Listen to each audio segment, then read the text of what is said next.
बेटी एक बार चल के लड़के को देख तो लो। मेरा दावा है कि लड़का तुम्हें बहुत पसंद आएगा। बाला बहुत अच्छा लड़का है। हाँ हाँ बेटी, हम लोग तुम्हारे दुश्मन तो नहीं है। किसी अच्छे लड़के से ही तुम्हारी शादी करवाएंगे ना। आखिर तू हमारी इकलौती बेटी है। अच्छा ठीक है माँ, अब ज़्यादा भावुकतापूर्ण शब्दों का इस्तेमाल ना करो। मैं चलने के लिए तैयार हूँ। चलो फिर, बिना देर के हम सब चलते हैं। सभी बाला के घर पहुंचते हैं। अरे क्या बात है बहन जी, अभी तक आपका बेटा नहीं आया? जी बस आता ही होगा। तभी वहां बाला आता है। लो जी, आ गया मेरा बेटा। ये लोग तुझे देखने आए हैं और ये इनकी बेटी नम्रता है। बाला के सर पर बिल्कुल बाल नहीं होते। ये देख नम्रता और उसके परिवार वालों की आंखें फटी की फटी रह जाती है। ये तो टकला है। हे भगवान, माँ पिताजी, आप दोनों एक टकले से मेरी शादी करवाने वाले थे। अरे ये तो पूरा उजड़ा चमन है। देखो बेटी, इस तरह किसी का मजाक उड़ाना गलत है। किसी के बारे में इस तरह की बातें नहीं करते। बालों का क्या है, वो तो आते जाते रहते हैं। लड़का टकला है तो क्या हुआ, इंजीनियर है, अच्छा खासा कमाता है। आप चुप रहिए जी।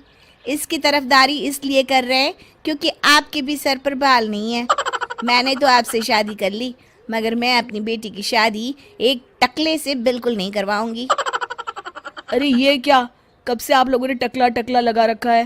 और माफ करना, तुम भी कोई हूर की परी नहीं हो। तुम लोग मेरे घर में आकर मेरी ही बेइज्जती कर रहे हो। निकल जाओ यहाँ से। हाँ हाँ तो जा रहे हैं ना, हमें भी यहाँ रुकने का कोई शौक नहीं है। नम्रता और उसके परिवार वाले उठकर वहां से जाने लगते हैं। तभी नम्रता का छोटा भाई जाते जाते कहता है, टकला। तेरा बाप टकला। और इस तरह बाला का रिश्ता टूट जाता है। फिर एक दिन सड़क के किनारे एक आदमी घूम घूम कर कंधी बेच रहा होता है। कंधी ले लो, कंधी, एक से बढ़िया एक कंघी ले लो, नए जमाने की कंघी ले लो। अरे भाई ये ले लो। घूमते घूमते वो बाला के पास पहुंच जाता है। अरे भाई साहब, कंधी लोगे क्या? ये लो। तभी उसकी नज़र बाला के सर के ऊपर पड़ती है। अरे माफ़ करना भाई साहब, आप इसे लेकर क्या करोगे? आपके सर पर तो बाल ही नहीं है।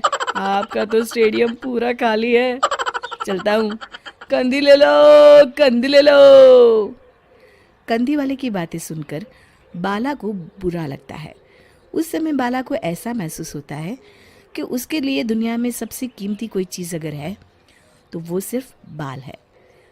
बाला सड़क पर चलते हुए लोगों के बाल बड़े गौर से देखता है। चलते चलते बाला एक मंदिर के पास पहुंच जाता है।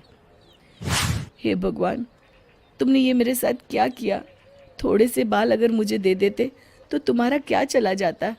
सारी दुनिया मेरा मजाक उड़ाती है। अरे भाई, आज पहला इंसान देख रहा हूँ जो मंदिर आकर भगवान से अपने लिए बाल मांग रहा है।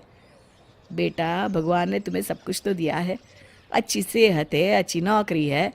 लगता है तुम्हारी तबीयत ठीक नहीं है। घर जाओ, सब ठीक हो जाएगा।